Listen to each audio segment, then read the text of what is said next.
सभी भाइयों को मेरा राम राम। मैं उन सभी आउटसोर्स भाइयों की ओर से वीडियो बना रहा हूं जो प्राइवेट कंपनियों के माध्यम से आउटसोर्स के तौर पर गवर्नमेंट सेक्टर में काम कर रहे हैं। काम तो एक अलग बात रहती है कि काम तो कहीं भी करते हैं तो वहाँ करना ही पड़ता है। काम को लेकर कोई परेशानी नहीं है, चाहे हार्ड वर्क हो या ना हो, उससे एम्प्लॉय को कोई फ़र्क नहीं पड़ता है। फ़र्क जब पड़ता है जब वो किसी सेक्टर में काम कर रहे हैं और वहाँ के कर्मचारी कोई सपोर्ट नहीं कर रहे हैं। पूरा का पूरा भार आउटसोर्स के कर्मचारी को दिया जाता है। यहाँ तक कि जो बड़ा अधिकारी होता है, जो भी सेक्टर में जो भी अधिकारी होते हैं, उनका भी कोई सपोर्ट नहीं है। और दूसरा, सैलरी को लेकर उनकी जो आय है वो इतनी मिलती है कि बस उनका घर का खर्चा भी पूरी तरह से नहीं चल पाता, तो बच्चों को कहाँ से पढ़ाएंगे।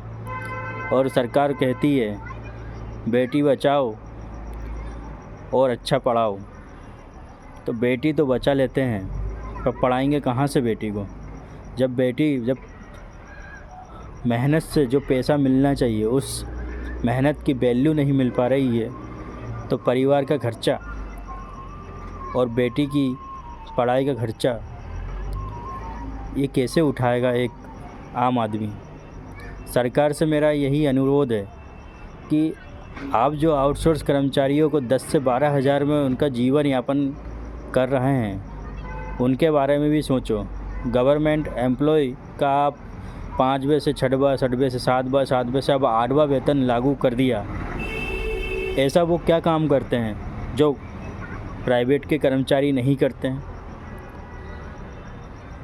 और यही मानना है मेरा कि अधिकतर सरकारी कर्मचारी से अच्छा काम प्राइवेट सेक्टर के कर्मचारी 2 गुना ज़्यादा करते हैं और मेहनत से करते हैं, तब भी वो 10 से 12 हज़ार की सैलरी पाकर अपना घर का पालन पोषण करते हैं। क्या ये संभव है कि 10 से 12 हज़ार में आज की महंगाई के समय में अपना परिवार चला सकता है? आप ही सोचिए, कोई चला सकता है क्या? नहीं। तो आप भी उन आउटसोर्स भाइयों के लिए कुछ सोचें, उनके लिए भी कुछ करें, क्योंकि उनको किसी प्रकार का कोई नियमितीकरण नहीं है, किसी प्रकार की कोई सपोर्ट नहीं है, ना सैलरी का कोई प्रॉफिट है। वो तो बस आते हैं, काम करके चले जाते हैं। क्या उनका जीवन सिर्फ 8-10 हज़ार में ही रहकर चल जाएगा? मेरे सभी भाइयों से यही अनुरोध है कि सरकार को ये सोचना चाहिए, कर्मचारी चाहे प्राइवेट हो या सरकारी, काम दोनों का सेम हो, बराबर है। पर अब सरकारी को इतना क्यों लाभ देते हैं? अब उनका 8वां वेतन लागू कर दिया, उनका डीए सब कुछ। पर एक प्राइवेट कर्मचारी के बारे में कभी सोचा है सरकार ने? नहीं सोचा। वो तो बस अपनी वोटों को गिन रही है कि बस वोटें मिलना चाहिए, गवर्नमेंट सरकारी को खुश, कर्मचारियों को खुश रखो, अपना काम हो जाएगा। पर एक प्राइवेट कर्मचारी भी आपको एक वोट देता है ताकि वो आप भी उनके लिए भी कुछ कर सकें, पर आप कुछ नहीं हो रहा है यहाँ पे। सब कुछ नहीं बदलने वाला। जैसे अंग्रेज़ों के समय में आप कैद थे, उसी तरह आज भी आप कैद हो। आपको किसी प्रकार की कोई फ्रीडम नहीं है, स्वतंत्रता नहीं है। वो अंग्रेज़ों ने कैद किया था, यहाँ पे प्राइवेट सेक्टरों के कर्मचारी बंधे हुए हैं। उनको किसी प्रकार की कोई आज़ादी नहीं है और ना ही उनको किसी प्रकार का कोई फ़ायदा है, ना कोई बेनिफिट है। बस वो तो सैलरी के भरोसे अपना घर बार चला रहे हैं और कुछ नहीं हो रहा है।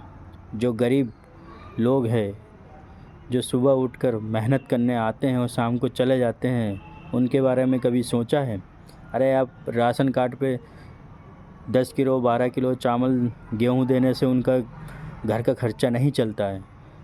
उनको भी ज़रूरतें होती है, वो उनकी भी कुछ उम्मीदें होती हैं, अपने परिवार को अच्छा खाना खिलाने का वो भी सोचते हैं। पर ऐसा कभी नहीं होता है, क्योंकि वो सिर्फ पैसों से हार जाते हैं। जहाँ काम करते हैं वहाँ से उन्हें कोई उम्मीद नहीं होती है, कौन कब निकाल देते हैं उनका कोई वो नहीं है। इसलिए मेरे सभी आउटसोर्स भाइयों से निवेदन है कि ये वीडियो जो भी देख रहे हैं आपके हित में है, इसे ज़्यादा से ज़्यादा लाइक करें, शेयर करें। अगर आपके काम का नहीं है तो दूसरों को शेयर करें, शायद उस बंदे के काम में आ जाए। इसलिए प्लीज़ सपोर्ट करें, शेयर करें। जय हिंद, जय भारत।